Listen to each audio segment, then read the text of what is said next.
So this is the second episode of Majlis Masters, and I've been thinking about this. I thought, what are we going to talk about? But I thought this would be very relevant to where we are now and what's going on where we are, especially if we were sitting in a majlis now. What would we be talking about with regards to what would you be sharing to someone else or with your experience?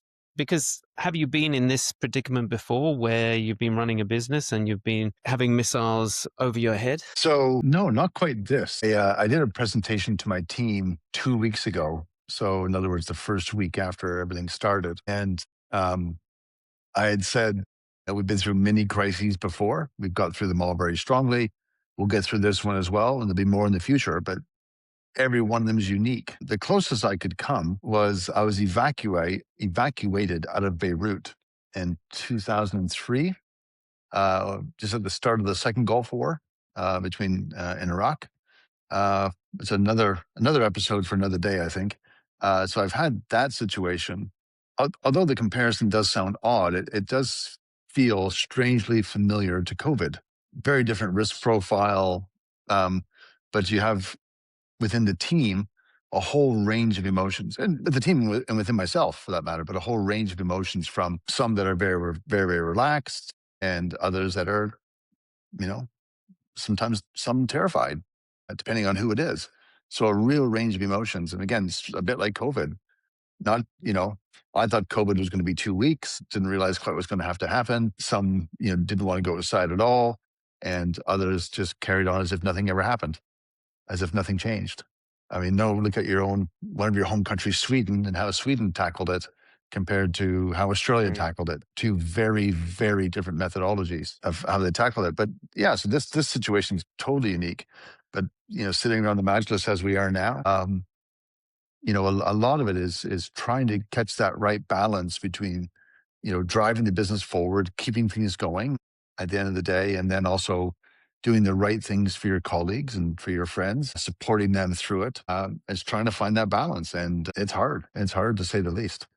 And how do you Yeah. find that? How have you found that balance based on the fact that you're having to deal with your own emotions just by being a human being, being a father, being a husband, and running a business, looking at where you're going, and then suddenly this gets thrown at you. And then you're looking at the figures, you're looking at the business, but also now you have to deal with everyone's emotions as well as your own.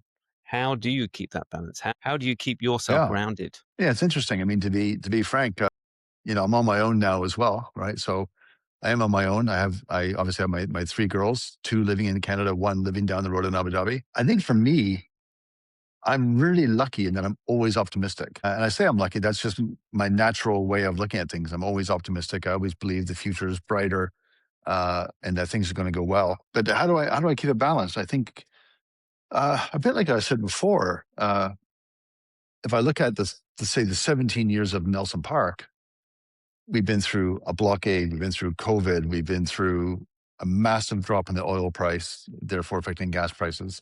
1 year, I lost 40% of my staff just because the team was smaller then. People left the country, just different reasons. No particular one reason, but just because of a series of events, I lost a little bit less than half my team. So there's been so many events over the years that it's like, okay, well, this is the new one. This is the new event, and how do we process this? How do we manage it?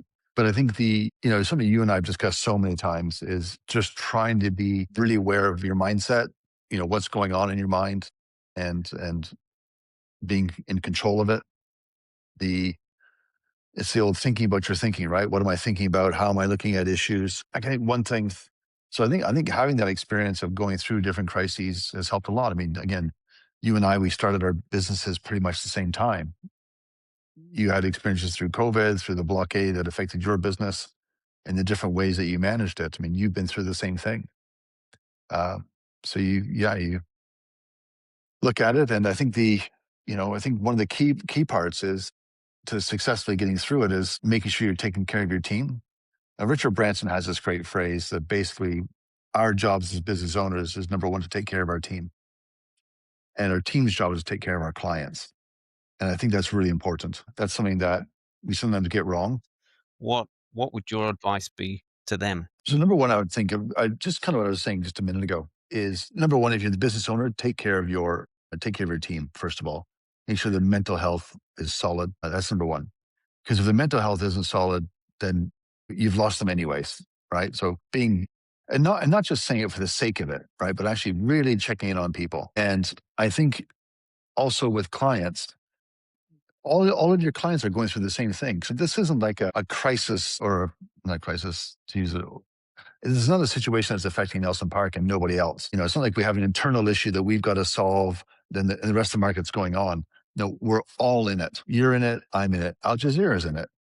You know, you have a very frontline role in Al Jazeera with your wife. Other brokers are in it. The developers are in it. The clients are in it. So being very aware of that, I think is important. And why I stress on that and the advice I'd give to somebody who's never been through something before is, again, taking care of your team first, but then really reaching out to clients and not, and I'll actually say, and with the first thing is don't be a salesman. And I'm a salesman. We're a real estate broker. That's what we do. But don't reach out and be a salesman. Just reach out and check in on them. Yeah. Right. I know when I was saying this to my team, I didn't get my point across. So I'll try to get it better across now when I speak to you is, when someone's going through something personal, if you have a friend that maybe had a bad health diagnosis or is going through a divorce or maybe someone's relative died or something tragic happened, right? And the phrase we always say is, "Oh, I don't know what to say," right? And sometimes I'm not that close. I haven't called Bob in 6 months. What am I going to say now, right? Well, don't say nothing. Just say anything. Just reach out. Hey, I heard the news. I heard this. Just checking in on you. What's one thing I can do for you today to help you out? And I think right now with clients, if we go back to COVID, what did we do? We reached out to our clients, we checked in on them, we offered them video viewings for things like that, for people that didn't want to go out. So we made adjustments. Some of our team meetings went to Zoom, to people didn't have to travel across the city. And I think that's key. Is so that's the advice I'd give somebody right now is to say, right, reach out to your clients, just check in. Um, I spent the first few days sending loads of messages out to people. And if I may say so, I was pretty proud of that. I was pretty happy with that. I got a lot of good feedback. And then I started getting messages from people that I forgot to send messages to myself. But I thought that was really nice that guy reached out to me. And I was really touched. And even though I was doing the same thing, it just felt so nice to get that message from somebody else as well. And I don't think that can be ever understated. Again, if I can't help it, kind of going back to COVID. So one of our suppliers that we use, in fact, it's the largest check as an expense that I write every month. And I forget the details specifically, but I think they gave us 1 month free or 2 months free, something like that. And I said to them at the time, I'll never forget this. Right? And so here I am 6 years later, referring back to that, thinking that's what they did then. Hmm. you know? And I thought that was I mean, it really helped the business because we weren't having much going on. To save that cost was amazing. And that was a direct cost to them. And they didn't have to do it because, hey, it's contract's a contract. I've got your checks. Yeah. And they let it go. And, again, 6 years later, I'm obviously still with them. I think that makes a really, really big difference. Absolutely. Yeah. While you were talking, it made me realize that the way the world is and way things are changing so quickly that this isn't going to be the only thing that's going to happen. It's going to be the norm in a way that there's always going to be something popping up. So isn't it better, so your message is beautiful in a way that don't forget your clients that, all right, it is business, but we're all human at the end of the day. And when you can just be that human that just reaches out to someone that you're doing business with, whether it's a supplier or whether it's a client, and just touching base and recognizing, hey, we're feeling it too. Yeah. I mean, there's a great phrase we sometimes use in the church. And for those that know me, you think that, no, is this guy that? Well, I'm not perfect. When I say, so I learned from the church, I'm not holding myself out as a perfect specimen, far from it. But one thing we talk about is, well, how do you serve? Well, you serve where you are. Like, where are you right now? Can I help people in X, some far off land? Probably not, but I can do stuff right now, right? Can I solve the situation? Of course not. But what can I do now? You know, but I was going to ask you something back. Uh, so before February 28th, what was your biggest worry business wise? My biggest worry was that all my clients were still asleep, weren't really contacting me. And I thought, what's going on? Why are they not? All right, Ramadan also didn't help as well. But it was just like this kind of uneasy feeling that have I done something wrong? Have I said something, etc. Right. That kind of with what actually progressed after the 28th, it was my way, as you say, reaching out and just saying, "Are you okay? Everything Yeah. okay?" And Yeah. the feedback, because I'm not big on Happy New Year, and because I can imagine loads of coaches do that. It's just like, oh, here's a new year, come on. But I don't see the new year like that. I just see any time of the year, any time of your life is the time to change. But so I didn't want to jump on the bandwagon. I let whoever wanted to contact me and wish me a happy new year, then I would reply. But this seemed to be the time where it was just like, no, now I'm reaching out to you because we're all in the same boat, and I know what the nervous system's like. I know what the head's like when it comes to big headlines. So I just wanted to touch base with them and just say, "Are you okay?" Yeah. Especially for your business, Yeah, especially given what you do, right? As a coach, absolutely. you're But I, checking in on them. but it's funny because I had a conversation with my wife. I said, "Look," I sat it down. Well, she was sitting down anyway, but I sat it down and I said, "Look, this is what's happening with you. Your head is taking over. It's coming up with these big headlines and you're freaking out and you're getting very anxious." And afterwards, she showed appreciation. She said, "You know what? That's what you should be telling people online. You should be doing a social media post and putting it out as a genuine post just to help people." And I said, "No, I've seen others do it, and I don't want to jump on the bandwagon. They're jumping on and literally going, oh, do this technique, or we've got a special session, blah blah blah." And she said, "No, that isn't what I'm saying. You have to show that you're human, you're going through it, and this is how you're dealing with it." And I went, "Okay, fair enough." Yeah. Yeah.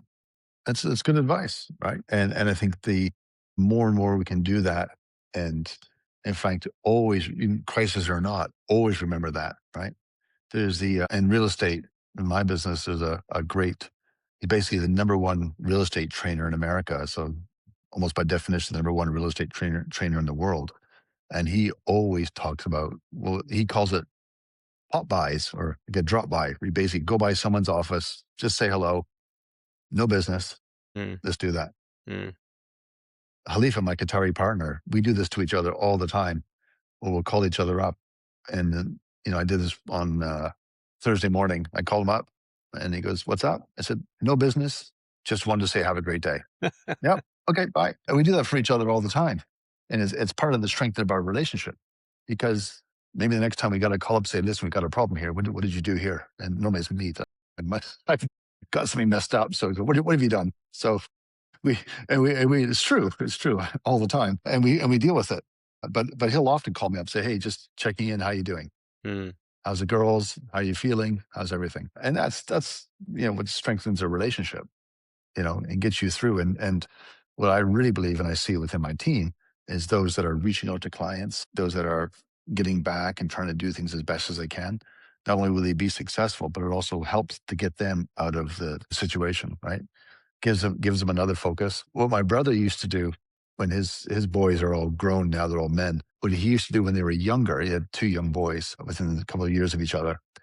You know, you got your kids are still young, but you've had young kids obviously during earlier years. And if they kind of woke up and they were started fighting with each other, they go, right, but you two, to use the old phrase, you two have gotten up by the wrong side of the bed. yep. So you send them back to bed. You send them back to bed. And you say, right, spend 5 minutes in bed and then get out. And they'd make them get out on the other side of the bed. Very good. I like that. Just a little refresh. Yeah.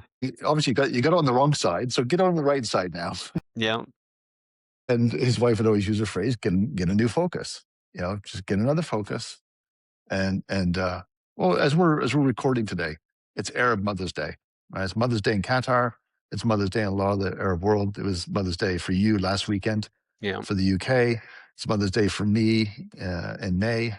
But just think, hold on, this is actually, because even though it's not our Mother's Day, it makes you think of it.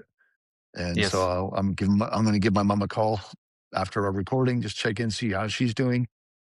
Every time I call her, it gives me a lift, right? And Nice. also just finding those things that we should do. I mean, you're the coach. What's the phrase? Self-care, right? Absolutely. And that kind of moves beautifully onto my last kind of question is, okay, you've spoken about supporting everyone else. Who is your support network, and how, as a business leader, do you find the right people to walk beside you that are there for you when you are down? How has that come about for you? Yeah, but it's a over the last number of years is intentionally curating that group, of which you're a major part of it, obviously, right? So you're one of my guys. No, but absolutely, right? So spoke to Yep. you. My best friend and my brother share the same birth date as well. Born the exact same day, same year, everything. No, really? Correct. Yeah, yeah. So it makes it easy for me to remember, remember both, or I forget both. So on March 18th was Wednesday. So I call up my brother and had a good chat with him.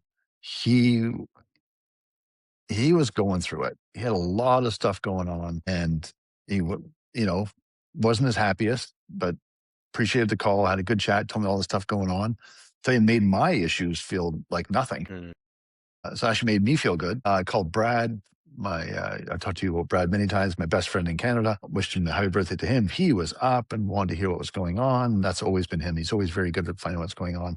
That made me feel great. And then just yesterday, called my brother back and just said, "Hey, a couple of days ago, what you were doing so great. How you doing? I'm here if you need me." Reaching out to my big brother, and so I think whether it's my brother Alan, my best friend Brad, or my business partner Paul in Canada, yourself, uh, with my team here of Fateh, Ashlyn, Majahed, or Alexander, just reaching out to a number of people.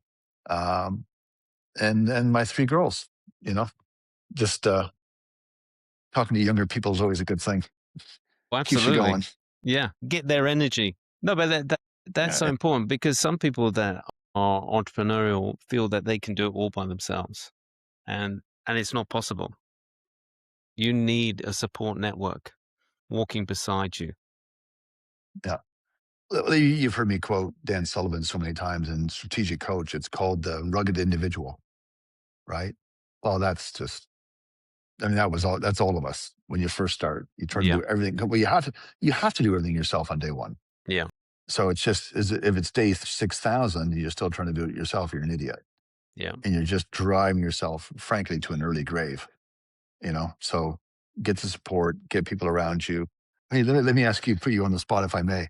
So what's one thing that's may not necessarily be obvious that you do to help your mental health? Like what do you do to make yourself feel good? Is there Well, any like activity you do or something that you do to really get yourself going?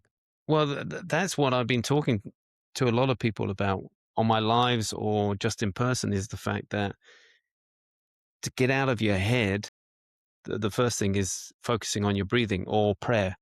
Yeah. Breathing Yep. or prayer. And that's the routine that I Nice. do when I first wake up. I wake up and I meditate for half an hour, just focusing on my Nice. breathing. So, and also what I say to people is try and find the norm in your life. Try and ground yourself into the activities that you did before this thing happened, because that's where you can relate to who you are. So I have my normal routine in the morning, which is meditation, and then I do my stretching, take the dogs for a walk, and then go and do some exercise. So I'm literally Nice. getting the energy flowing from head to toe. And that's my grounding. That's basically me starting the day, remembering who I am, flushing out whatever I need to, get the energy flowing from head to toe. And then I'm ready. I don't check my social media. I don't check the news, because there's a lot of people that just wake up and immediately throw themselves into the big wide world of social media. and you can't dictate what you're going to be open to or vulnerable to. So it's better that you do it on your own terms by you preparing yourself first. And then when you're ready, okay, now I'm ready to take on the world. And that could be social Yeah. media, that could be watching the news, Yeah. that could be receiving a telephone call, making calls or whatever. So that is my morning routine, and it starts from the night before. It basically, when I decide when I'm going to go to bed and when I wake up, I'm not going to leave it just go randomly go to bed at this time and randomly wake up. No, there is a set routine, and everyone knows it. Even we were out last night at a party, and they know we're leaving early because I am going to bed at a certain time because I'm waking up very early. No one questions it. Family don't question it. Yeah, you get a lot of pushback right at the beginning because it was a little bit weird, but now it's just like, no, this is what makes me start the day in the right way, the right frame of mind, physically Nice and one. mentally. So that's Nice one. and that's what I tell people. First thing, no, first thing is sleep. Focus on the Yeah. amount of sleep that Yeah. you're Yeah. getting. Second, the breathing or the prayer. When you're praying, don't do it out of habit. Really focus on the words that you're saying, because if you do it out of habit, then you're losing yourself in whatever's coming up in your head. When your intention is to show up and focus on those important words and really connect, then you're in the zone. Then your true you is in control. But what you'll notice when you first start that is that this is thinking about, what are we going to have for lunch? What meetings have we got? And then the Yeah. real intentional you is, no, no, no, no, come back. The words we're connecting, Yeah. or Yeah. with the breathing. And then the exercise afterwards, half an hour of just gentle exercise. It doesn't have to be force. It doesn't have to be running a marathon. It's just you literally coming out of your head and allowing that energy to flow from head to toe. I echo all of that. I agree with everything you said. All those things really making a big difference. And for me, and actually, literally everything you said, I agree with. I do the gym routine that I have, and that's so good for my mental health. Absolutely. So good for it. But I'll leave you with one last one. One thing I love to do, and as usual, I don't do it enough, but I was doing it last night, is This is a family I show, made a Jeffrey. it's very safe, very safe. I'm as boring as mud, trust me. No, is reading classic fiction that I've never read. So I read Frankenstein last year, which was just brilliant. And if you haven't read it, especially now there's always a new version of the movie come out, and it was out as everyone knows, become very popular again. Read the book; it is outstanding. Yeah. It is so good, and it's often viewed as probably the first ever book of science fiction, but it's so good. But as a follow up, I'm reading Bram Stoker's Dracula, and the writing is so good. Yeah. I always describe good writing as, well, it is an art, but it's like me looking at a Mm. painting. I have no idea how to do it, but I love to enjoy it. Yeah. You I can't appreciate it. write to Absolutely. save my life, but I can appreciate a good, a well, see a good, a well written book. No, but it's like watching a good film.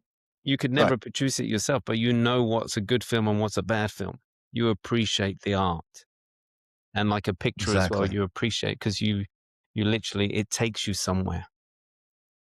But Finding Reading some of those books now, just it really, whether it's escapism or whatever it is, or just appreciating good writing. And then, we all kind of know this. I think, just to put a plug in for both Frankenstein and Dracula, you have an idea of the story, but when you read it, it's actually not the story you think it is. It's so good. Yeah.